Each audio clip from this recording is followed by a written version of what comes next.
Hello everyone, स्वागत है आपका अपने यूट्यूब चैनल विज्ञ क्लासेस में, जिसमें हमने इंडियन पॉलिटी की एक यूट्यूब सीरीज स्टार्ट करी है जिसका नाम है crystal clear batch of Indian polity, जिसमें ऑलरेडी हमने 4 लेक्चर्स कंप्लीट कर दिए हैं और ये हमारा 5th लेक्चर है। तो इस लेक्चर को देखने से पहले आप बाकी के 4 लेक्चर्स कंप्लीट कर लीजिएगा for much clarity. So class की शुरुआत करने से पहले हम एक बहुत ही ब्यूटीफुल थॉट के साथ में इसकी स्टार्टिंग करते हैं। परसीवरेंस इज की। Our greatest glory is not in never falling but in rising every time we fall. मतलब दृढ़ता ही कुंजी है। हमारी सबसे बड़ी महिमा या सफलता कभी ना गिरने में नहीं है, बल्कि हर बार गिरकर उठने में है। यानी हम कितनी बार सक्सेस हुए वो मैटर नहीं करता, लेकिन हम गिरने के बाद फिर कितनी बार उठे और दुगनी मेहनत के साथ में हमने अपने लक्ष्य की तरफ कदम बढ़ाया है, वही इम्पोर्टेंट है। सो परसीवरेंस यानी एक दृढ़ता, यानी एक संकल्प कि हमें अपना लक्ष्य हासिल करना है, वो जरूरी है। सो इसी थॉट के साथ में आज का हम ये लेक्चर स्टार्ट करते हैं। तो हमने अपने हाईलाइट देख लेते हैं कि हमने अपने प्रीवियस लेक्चर में क्या पढ़ा। तो हमने स्टार्टिंग में हिस्टोरिकल बैकग्राउंड के बारे में पढ़ रहे हैं कि संविधान जो बना उसका क्या हिस्ट्री है, उसकी क्या हिस्टोरिकल बैकग्राउंड है, उसके बनने से पहले, बनने के पीछे की क्या कहानी है। तो हमने स्टार्टिंग में क्या क्या पढ़ लिया कि 1600 में हमने देखा कि अंग्रेज आए थे, ब्रिटिशर्स। उसके बाद में बैटल ऑफ प्लासी हुई जो कि ब्रिटिशर्स ने अपने नाम करी। उसके बाद में बक्सर की हुई, उसके अंदर भी ब्रिटिशर्स जीते और यहाँ से उनको रेवेन्यू का राइट मिल गया है।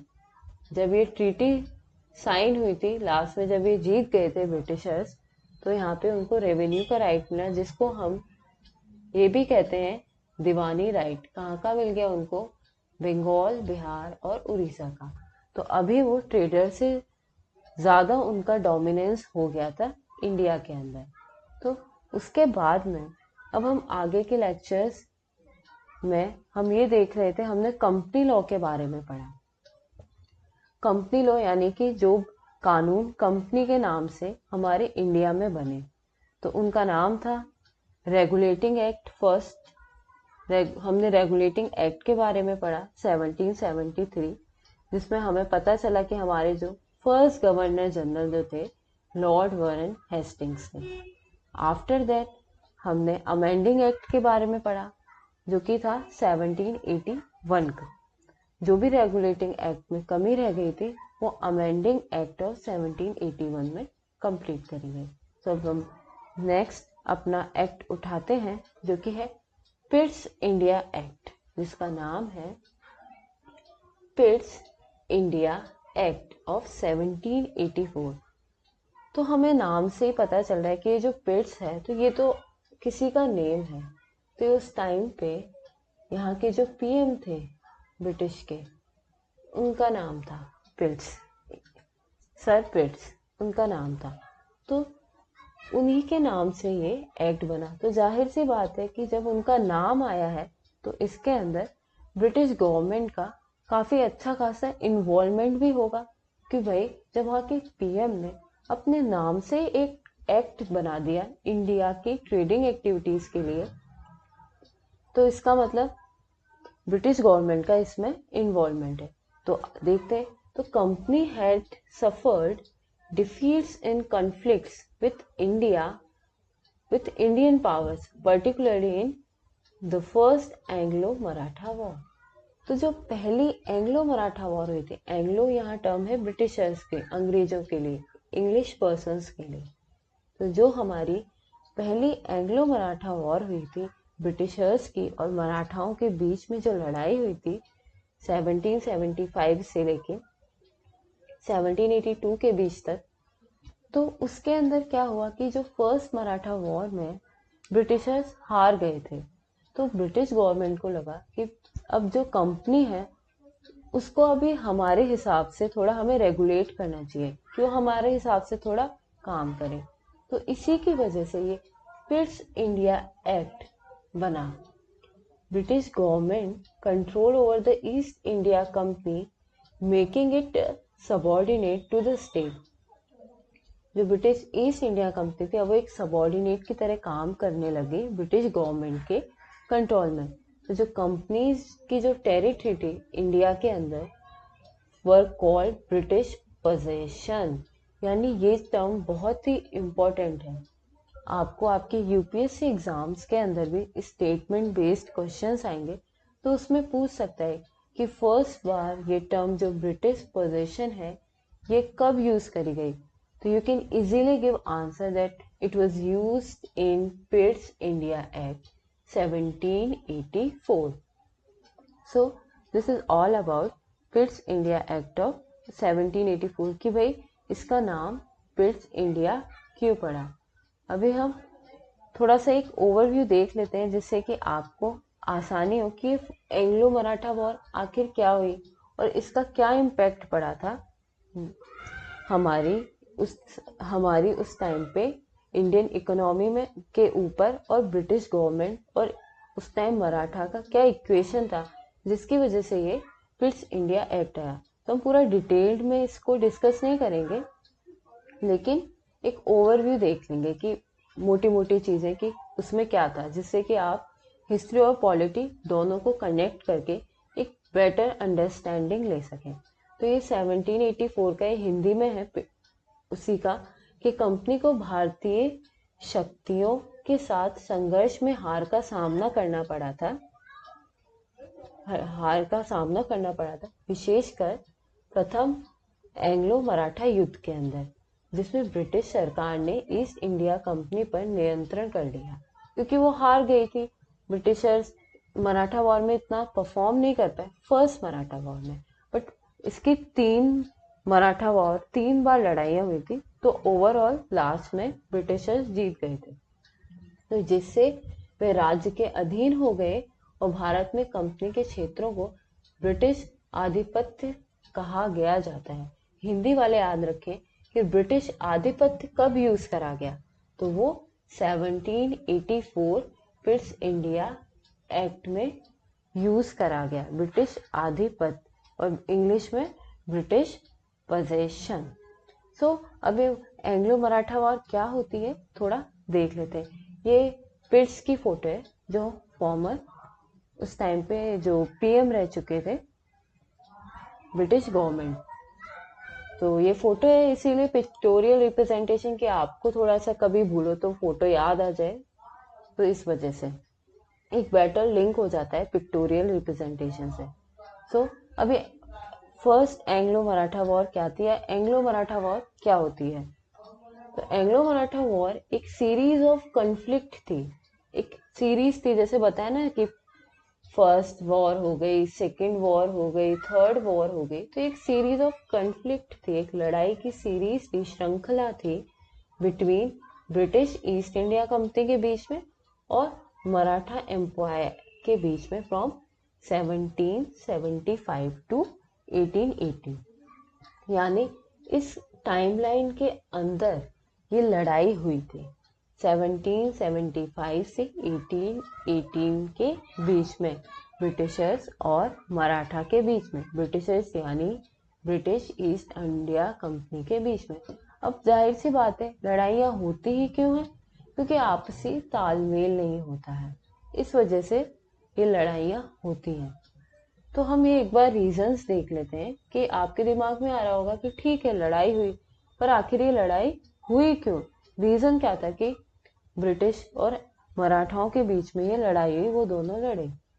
तो एंग्लो मराठा युद्ध 1775 से 1818 के बीच में हुआ, जिसमें ब्रिटिश ईस्ट इंडिया कंपनी और मराठा साम्राज्य के बीच संघर्षों की एक श्रृंखला थी। क्या थी? एक संघर्षों की श्रृंखला थी, एक सीरीज थी। 1775 से 1818 तक। तो इसके कारण क्या थे, आखिर ये लड़ाई हुई क्यों थी? तो जो पेशवा था उस टाइम पे माधवराव फर्स्ट, जिनका नाम था, 1772 में, कहाँ का, मराठा का।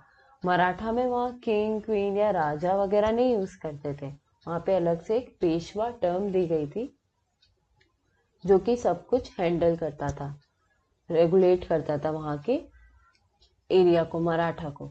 तो पेशवा जो माधवराव वन था 1772 के अंदर, created a power vacuum and rivalry between climates for the position.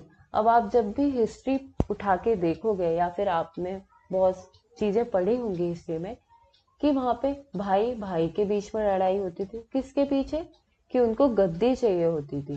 तो ऐसे ही पेशवा जो माधवराव वन था, वहां एक पावर वैक्यूम क्रिएट हो गया, यानी कि वहां लोगों को लगने लगा, किसी को, कि कौन था वो, रघुबा यानी रघुनाथ राय, उसको लगा कि भाई मुझको भी पेशवा बनना है, मुझे भी पावर चाहिए। तो अभी उसके पास इतने इक्विपमेंट नहीं थे, तो क्या किया, वो ब्रिटिशर्स के पास चला गया पेशवा बनने के लिए, कि अंग्रेजों के पास चला गया कि आप मेरी हेल्प कीजिए, मुझे पेशवा बनना है, माधवराव के खिलाफ जाना है मेरे को। तो इसीलिए तो सारी लड़ाइयों का हिस्ट्री आप उठा के देखोगे तो रीजन यही होता है कि जब दो पार्टियों के बीच में बनती नहीं है, और जब उनको अब तीसरी लोग, तो यानी अंग्रेजों को अपने पॉलिटिक्स के बीच में लाओगे, तो फिर तो वो राज ही करेंगे, क्योंकि उनकी नीति थी डिवाइड एंड रूल, फूट डालो और राज करो। तो कारण क्या था, 1772 के अंदर, 1772 में पेशवा माधवराव प्रथम की मृत्यु ने पद के दावेदारों के बीच शक्ति शून्यता और प्रतिद्वंदिता पैदा कर दी थी। जब वो था ही नहीं, तो यही है ना कि भाई अब वहां पे कोई रूल करने के लिए होना चाहिए। तो रघुनाथ राव, जिन्हें हम राघोबा के नाम से भी जानते हैं, ने पेशवा बनने के लिए अंग्रेजों की मदद मांगी, क्योंकि वहां राघोबा की कोई हेल्प नहीं कर रहा था। तो इस वजह से उनको मदद चाहिए थी, किनकी, अंग्रेजों की, वहां लड़ने के लिए। फिर ब्रिटिश ईस्ट इंडिया जो कंपनी थी, जो ब्रिटिश ईस्ट इंडिया कंपनी थी, wanted to increase its influence in India, और उसको भी चाहिए था कि वो अपना जो प्रभुत्व है, जो अपना इन्फ्लुएंस है, वो इंडिया के अंदर बनाना चाहती थी। तो इसीलिए वो हमारी इंडियन पॉलिटिक्स में घुस गए, यानी कि वो बक्सर में, प्लासी की लड़ाई में, इन सब में जीत गए। तो उनका जो दिमाग था वो इस तरफ मुड़ा कि भाई अब हमें सिर्फ एक व्यापारी बन के नहीं रहना, अब हमें यहाँ पे राज भी करना है। उनका इंटरेस्ट उन्हें क्या है, हम इंडियंस की जो समझ थी वो समझ में आ गई थी कि भाई यहाँ पे है ना, थोड़े लोगों के बीच में आपस में इतनी बनती नहीं है, और थोड़ा सा इनमें फूट डालोगे तो यहाँ पे राज कर सकते हो, डिवाइड एंड रूल। तो British wanted to establish a government, एक गवर्नमेंट एस्टैब्लिश करना चाहती थी, जैसे बंगाल, बिहार एंड उड़ीसा। इसीलिए तो जो battle of Plassey and Buxar को बहुत ही इंपॉर्टेंट बैटल कहा जाता है, इसी वजह से। तो जैसे उन्होंने बंगाल, बिहार और उड़ीसा में इस्टेब्लिश करी थी अपनी पावर, इसी तरीके से वो यहाँ भी मराठा में भी करना चाहती थी। तो Maratha interfered in British business transaction with the East India company. तो ब्रिटिश ईस्ट इंडिया कंपनी जो है ना, मराठा के अंदर भी क्या है, ट्रेडिंग एक्टिविटीज को रेगुलेट करती थी।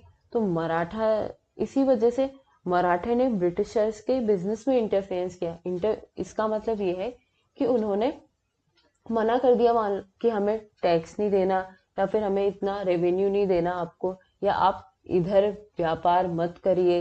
तो उनकी ट्रेडिंग पॉलिसीज के साथ में थोड़ा सा फेरबदल किया।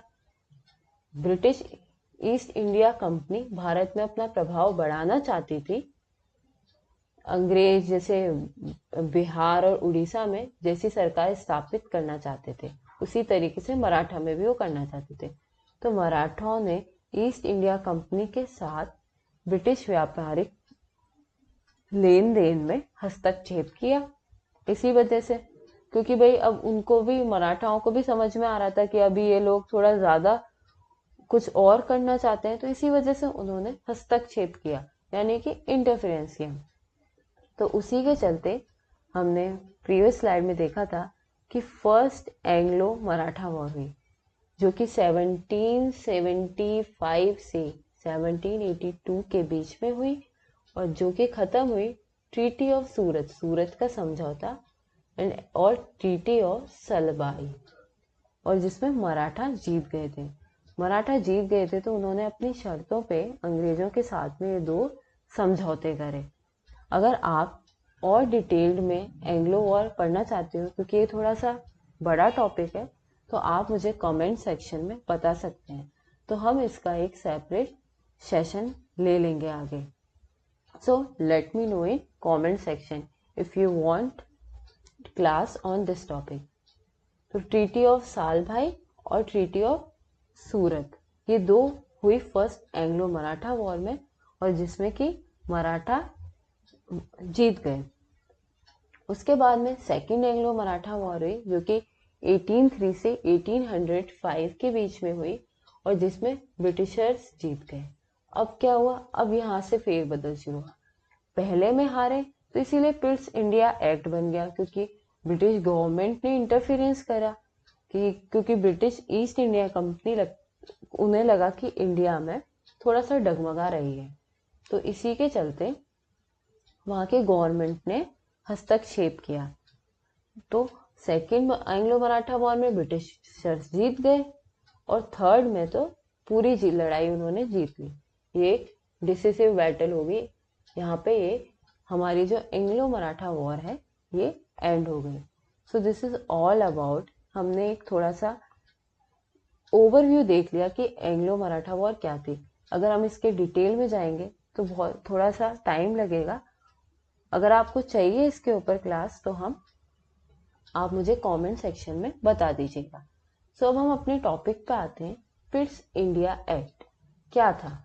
तो अब आपको समझ में आ गया होगा कि इसका नाम पिट्स इंडिया एक्ट क्यों रखा था, और इसके अंदर जो सबसे इम्पोर्टेंट टर्म है वो है ब्रिटिश पोजेशन, यानी ब्रिटिश पोजेशन, POSSES। तो ये टर्म आप जरूर याद रखना कि इसके अंदर British possession first time use किया गया था। It distinguish between the commercial and political function of the company. जो भी कंपनी के कॉमर्शियल, यानी कि जो भी ट्रेडिंग एक्टिविटीज से रिलेटेड, कॉमर्शियल यानी जिनसे पैसा आए, व्यापारिक चीजें, वो कौन सी चीजें थी? Trading activity. और जो पॉलिटिकल फंक्शन थे, इनको डिस्टिंग्विश कर दिया, यानी अब अलग अलग कर दिया। पहले तो निजामत राइट रेवेन्यू वाला उनको राइट मिल गया था, दीवानी राइट। तो पहले इतना कुछ अलग अलग नहीं था, लेकिन इसके अंदर उन्होंने पर्टिकुलर एक अच्छे से एक कॉमर्शियल और पॉलिटिकल फंक्शन दोनों को एक डिवाइड कर दिया ढंग से पिट्स इंडिया एक्ट में। तो इन्होंने एक यहाँ पे डबल गवर्नमेंट इस्टेब्लिश करी, जिसको हम ड्यूअल गवर्नमेंट भी बोल सकते हैं। 2 तरीके की गवर्नमेंट, जो कि क्या थी? बोर्ड ऑफ कंट्रोल, जो पॉलिटिकल अफेयर्स को मेंटेन मैनेज करने के लिए बनाया गया, कि जो भी पॉलिटिक्स से रिलेटेड चीजें होंगी, कि कोई भी पॉलिसीज हो गई, कहीं भी कोई सिस्टम चेंज करना है, तो उसको लेके पॉलिटिकल अफेयर्स होंगे, वो बोर्ड ऑफ कंट्रोल मैनेज करेगा। और जो कोर्ट ऑफ डायरेक्टर होगा, वो कॉमर्शियल अफेयर्स मैनेज करेगा। यानी कि यहाँ पे पिट्स इंडिया एक्ट में ड्यूअल गवर्नमेंट एस्टैब्लिश हुई, जिसके अंदर उन्होंने अलाउ किया ब्रिटिश गवर्नमेंट ने कि अब यहाँ पे 2 तरीके की गवर्नमेंट चलेगी। अब एक तरीके से काम नहीं होगा, क्योंकि उन्हें लगा कि अब ईस्ट इंडिया कंपनी इतना अच्छे से चीजों को मैनेज नहीं कर पा रही है, इसीलिए उन्होंने डबल गवर्नमेंट इस्टेब्लिश कर दी, board of control and court of director. Board of control manage करेंगे पॉलिटिकल अफेयर्स को, और कोर्ट ऑफ डायरेक्टर मैनेज करेंगे कॉमर्शियल अफेयर्स को। एंड जो बोर्ड ऑफ कंट्रोल है, वो सुपरवाइज देखेगा और डायरेक्ट करेगा सभी सिविल और मिलिट्री गवर्नमेंट को। यानी कि जो और क्या क्या काम दे दिया बोर्ड ऑफ कंट्रोल को कि वो सिविल और मिलिट्री गवर्नमेंट को देखेगा। भाई पॉलिटिक्स है, पॉलिटिकल के अंदर सिविल तो आएगा ही कि वहां के तुम ज्यूरिसडिक्शन देखोगे चीजों को, वहां पे कि लोगों में कि जो भी लॉज होते हैं, छोटी छोटी चीजें होती हैं, उन सबको देखोगे। प्लस जो वहाँ की मिलिट्री गवर्नमेंट होगी, जो भी वहाँ का सैन्य बल होगा, उसको भी देखोगे। तो पॉलिटिकल अफेयर्स में ये दोनों चीजें आएंगी, जो कि मैनेज करेगा हमारा उस टाइम का board of control पिट्स India act 1784 के अंदर। और जो भी रेवेन्यू होगा आपका, जो भी इनकम होगा उस टाइम पे, उसको भी देखेगा। यानी सिविल देखेगा, मिलिट्री देखेगा एंड रेवेन्यू देखेगा। तो ये जो काम होगा हमारा उस टाइम, कौन मैनेज करेगा? बोर्ड ऑफ कंट्रोल ये सब चीजें मैनेज करेगा। और इसमें ये टर्म बहुत ही इंपॉर्टेंट है, क्योंकि फर्स्ट टाइम ये टर्म यूज करी गई, ब्रिटिश पोजेशन। जो भी ब्रिटिश पोजेशन के अंदर सिविल, मिलिट्री और रेवेन्यू आएगा, वो सब बोर्ड ऑफ कंट्रोल मैनेज करेगा। और कोर्ट ऑफ डायरेक्टर का काम होगा कि वो सिर्फ आपका कॉमर्शियल चीजों को देखेगा। सो ये हमारा पिट्स इंडिया एक्ट 1784 कहता है। पिट्स इंडिया एक्ट 17, यानी कि दो इसमें फंक्शन होंगे उनके, पॉलिटिकल एंड कॉमर्शियल। पॉलिटिकल देखेगा हमारा board of control and commercial affairs देखेगा board of court of director. तो ये कंपनी के वाणिज्य और राजनीतिक कार्यों के बीच अंतर करता है। दो चीजें हो गई, इसने दोहरी सरकार बनाई, ड्यूअल गवर्नमेंट, जिसमें बनाई, अर्थात राजनीतिक मामलों के प्रबंध के लिए नियंत्रण बोर्ड हो गया, और वाणिज्य मामलों के प्रबंधन के लिए निर्देशक न्यायालय का गठन किया गया। ठीक है, एक निर्देशक न्यायालय। और भारत में ब्रिटिश कब्जे वाले सभी नागरिक और सैन्य सरकार और राजस्व की देखरेख, यानी जो कब्जे वाले हैं, जो ब्रिटिश पोजेशन के अंदर चीजें आती हैं, यूं कि हर जगह जो ब्रिटिश पोजेशन में आती है सिर्फ वही चीजें, वहां की नागरिक, सिविल, सैन्य यानी मिलिट्री, राजस्व यानी रेवेन्यू। तो इन सब चीजों को कौन देखेगी? Board of control. तो यही है हमारा पिट्स इंडिया एक्ट। अब पिट्स इंडिया एक्ट 1784। सो उसके बाद में आता है हमारा एक्ट ऑफ 1786।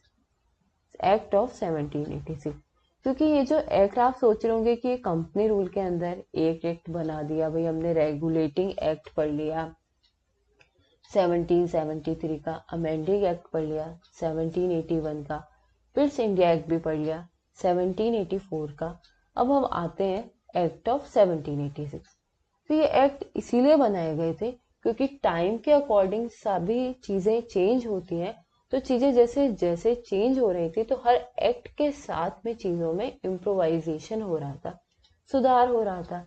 इसी वजह से ये एक्ट एक के बाद एक बनाए गए, और ये सभी एक्ट कंपनी रूल के अंदर आते हैं। So Lord Cornwallis was appointed as governor general of Bengal. तो 86 के अंदर जो लॉर्ड कॉर्नवालिस थे, कॉर्नवालिस, उनको गवर्नर जनरल ऑफ बंगाल का बना दिया गया। इससे पहले कौन थे? हमारे वॉरेन हेस्टिंग्स, क्योंकि हमने रेगुलेटिंग एक्ट 1773 में पढ़ा था। अभी 1786 में लॉर्ड कॉर्नवालिस को governor general of Bengal appoint कर दिया। तो इन्होंने बोला ठीक है, मैं पोस्ट को एक्सेप्ट तो कर लूंगा, लेकिन मेरी दो डिमांड है।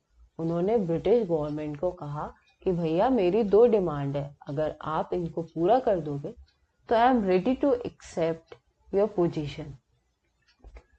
क्या डिमांड थी? अब हम वो देखते हैं।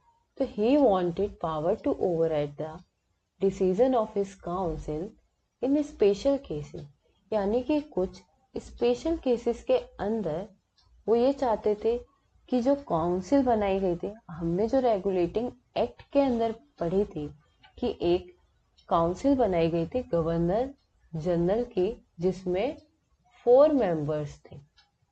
तो इन्होंने कहा कि मैं उनकी जो भी डिसीजन होगा उसको ओवरराइड कर सकता हूँ, मुझे ये पावर चाहिए कुछ स्पेशल केस में।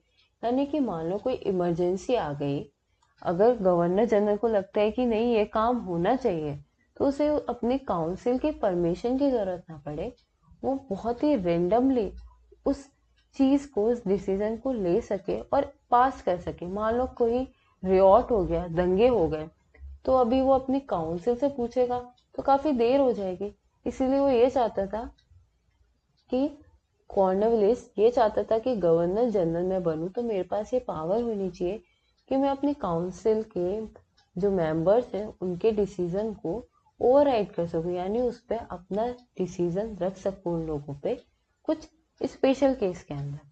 और वो कमांडर इन चीफ की पोजीशन भी लेना चाहता था। अभी नाम से ही पता चल रहा है कमांडर इन चीफ, तो क्या काम होगा कि जो मिलिट्री अफेयर्स को देखेगा। किसको देखेगा? मिलिट्री अफेयर्स को जो देखेगा उसका नाम, उसको बोलते हैं हम कमांडर इन चीफ।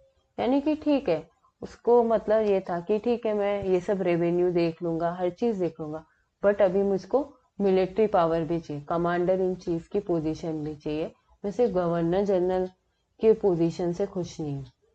तो कॉर्नवालिस ने, लॉर्ड कॉर्नवालिस ने ये दो डिमांड रखी कि अगर उसको तुम्हें गवर्नर जनरल के रूप में अपॉइंट करना है तो ही वांट टू डिमांड। ये लॉर्ड कॉर्नवालिस है, इज लॉर्ड कॉर्नवालिस। तो आप इनको याद कर रख सकते हैं कि ये लॉर्ड कॉर्नवालिस है जो कि गवर्नर जनरल ऑफ बंगाल बने 1786 के अंदर। मतलब उन्होंने ये गवर्नर जनरल बनने के लिए सामने ब्रिटिश काउंसिल के सामने ये डिमांड रखी, ब्रिटिश गवर्नमेंट के सामने। तो 1786 का अधिनियम, लॉर्ड कॉर्नवालिस को बंगाल का गवर्नर जनरल नियुक्त किया गया, उनको बना दिया गया, और उन्होंने दो डिमांड रखी, दो मांगे रखी इस पद को स्वीकार करने के लिए। क्या थी? वे विशेष मामलों में, स्पेशल केसेस में अपने परिषद के निर्णय को पलटने की शक्ति चाहता था। क्या चाहता था? उनके निर्णय को पलटने की शक्ति। और कमांडर इन चीफ भी बनना चाहता था, यानी कि उसको सिर्फ गवर्नर जनरल नहीं बनना था, he wanted to become commander in chief, उसको कमांडर इन चीफ भी बनना था। तो अब act of 1786, the act outlines rules for handling situation when there was lack of agreement between the council and the governor general।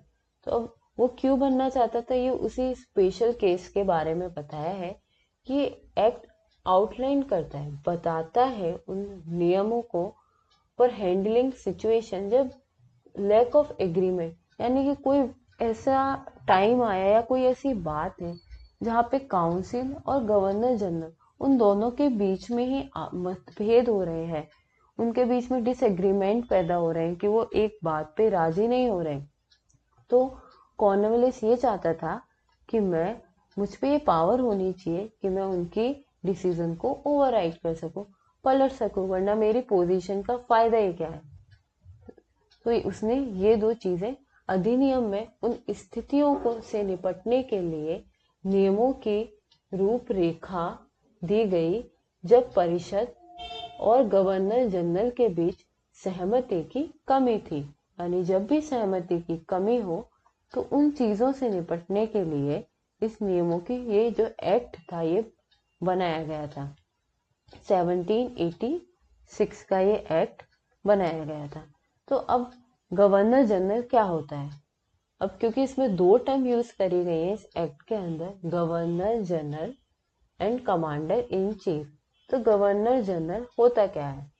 For more clarity, तो primarily a symbolic role होता है उसका, एक प्रतीकात्मक भूमिका होती है। Only he is a symbolic role, he has only a symbolic role representing the monarch in a nation, यानी एक नेशन में जो एक राष्ट्र में सम्राट का प्रतिनिधित्व करता है, एक मोनार्च का, कि भाई मैं इसको संभालता हूँ, एक मोनार्च का रिप्रेजेंट करता है and performing ceremonial function perform करता है, एक औपचारिक कार्य करता है। मतलब कि वो ओनली एक सिंबॉलिक रिप्रेजेंटेटिव है, कि वो लोगों को बताने के लिए बस एक नाम है कि ही इज अ गवर्नर जनरल, जैसे हमारे यहाँ प्रेसिडेंट होता है। एक सेरेमोनियल फंक्शन हुआ है बस इसका, कि भाई ये चीजें हैं और इसके नाम से ये काम होंगे। तो this he is that, it is all about governor general. अब आप सोच रहे होंगे ठीक है गवर्नर जनरल तो, पर कमांडर इन चीफ क्या होता है?